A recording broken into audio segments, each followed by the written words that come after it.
September 11 was not the first time America was drawn into a war by an ambiguous incident.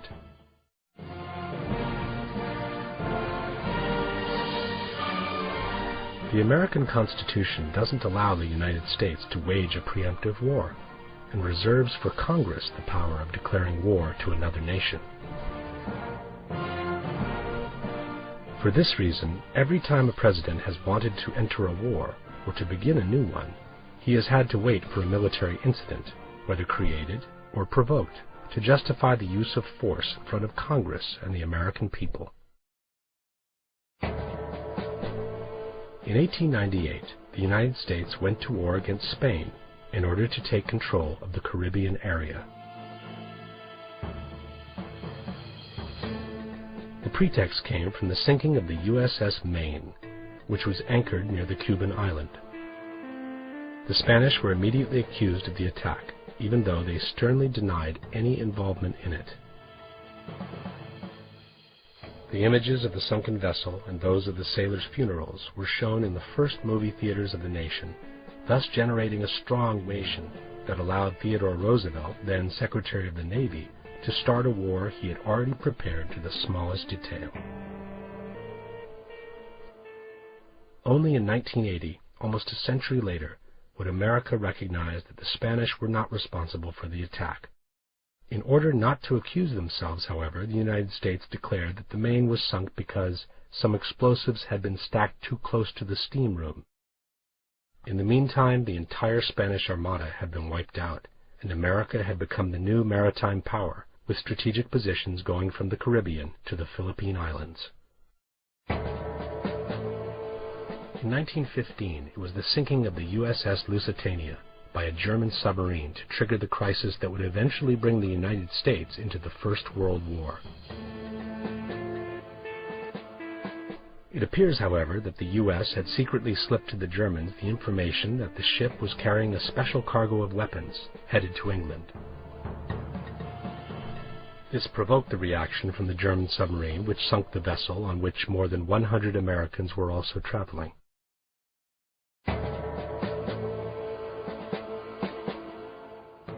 In 1941, it was the infamous Pearl Harbor attack to generate a wave of indignation large enough for President Roosevelt to declare war on Japan.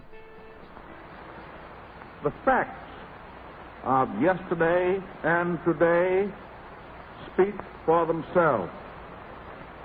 With confidence in our armed forces, with the unbounding determination of our people, we will gain the inevitable triumph, so help us God. Almost 3,000 sailors died in the surprise attack. History would later reveal that the administration knew of the attack in advance, but it did everything possible to delay the transfer of information to the Hawaiian port. This was confirmed by Admiral Kimmel, the port's commander who helplessly witnessed the massacre of his crews and the destruction of his vessels. We needed one thing, which our own resources could not make available to us. That vital need was the information available in Washington from the intercepted dispatches, which told when and where Japan would probably strike. I did not get this information. In 1964, the United States decided to officially declare war on North Vietnam.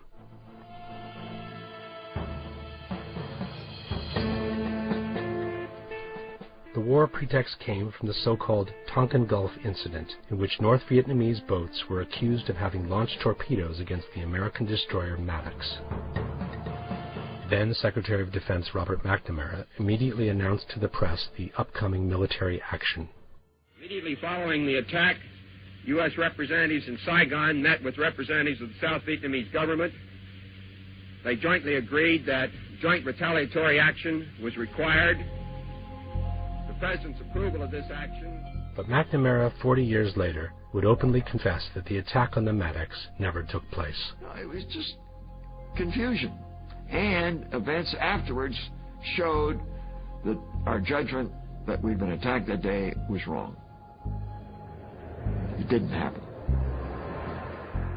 In the meantime, more than 60,000 U.S. soldiers and over 3 million Vietnamese civilians lost their lives.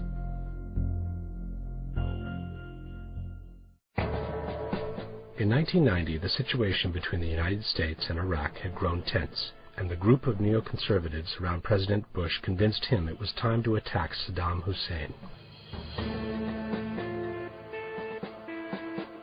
The U.S. secretly informed Saddam that they had nothing against him taking over the oil fields of Kuwait, a territory the Iraqi dictator had always claimed as his own. Saddam took the bait, and Iraq invaded Kuwait. Tonight, the first pictures of the Iraqi invasion of Kuwait. At that point, Dick Cheney, who was then Secretary of Defense, gave Saudi Arabia some satellite photos in which 250,000 Iraqi soldiers could be seen amassing behind the Kuwaiti border. Fearing an invasion, the Saudis granted the U.S. the extraordinary permission to establish military bases on the territory.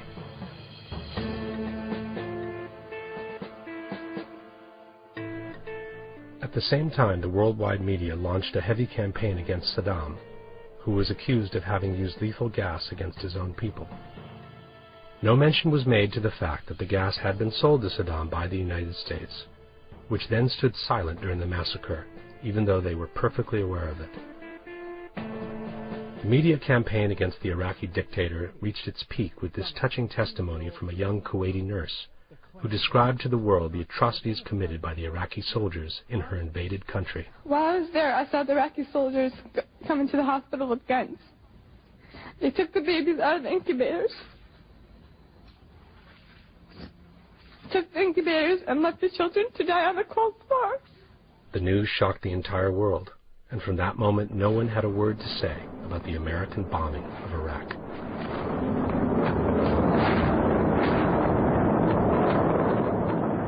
Ten years later, some journalists stumbled onto a set of satellite photographs taken by the Russians over the same desert in the same days. It's what it didn't show that was more important. What you would have expected to have seen were tanks on the border. There were none that could be seen. There was nothing behind the border that could have supported that kind of number of troops and tanks. The same pictures that showed the Iraqi tanks in Kuwait City also showed that there was absolutely nothing behind the Saudi border. Not a tank, not a vehicle, not a single man. At the same time, the nurse who had brought to tears the entire world turned out to be the daughter of the Kuwaiti ambassador in Washington. She had faked the entire incubator story after having been professionally trained by one of the most important advertising agencies in Washington, Hill & Knowlton. In the meantime, the U.S. had wiped out the entire Iraqi army and had managed to establish permanent military bases in Saudi Arabia.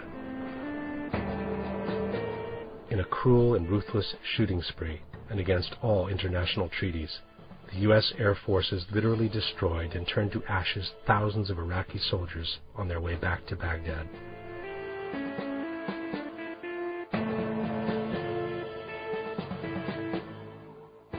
Before taking this picture, the photographer wrote on the side of the tank, "If I don't photograph this, people like my mom will think that war is what they see on TV."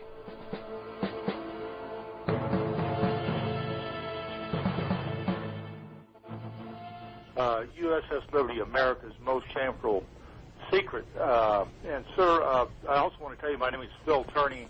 I'm a three-time president of the USS Liberty Veterans Association. I was aboard the ship when it was attacked by Israel in 1967.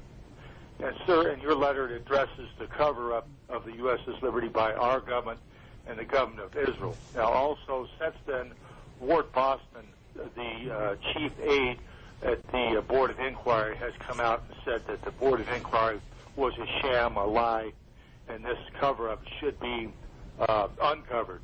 Well, what are your suggestions to the sailors, to the men that are trying to get justice, sir, to get this cover-up taken care of so we can go on with our lives with dignity and honor? Well, sir, as a fellow veteran, I think I've written that the attack on the Liberty, this is during the 1967 Arab-Israeli War, was, or the cover-up was one of the most shameful events in our modern American military history. It's a scandal, and Congress, which said it was going to look into it, never did. Another example of prime political cowardice, and I would like to see President-elect Obama, when he's president, open up this ugly incident, tell the truth how American soldiers were killed and machine-gunned in the water by Israeli forces, about the cover-up that was made, how it apparently came right from the White House, that Lyndon Johnson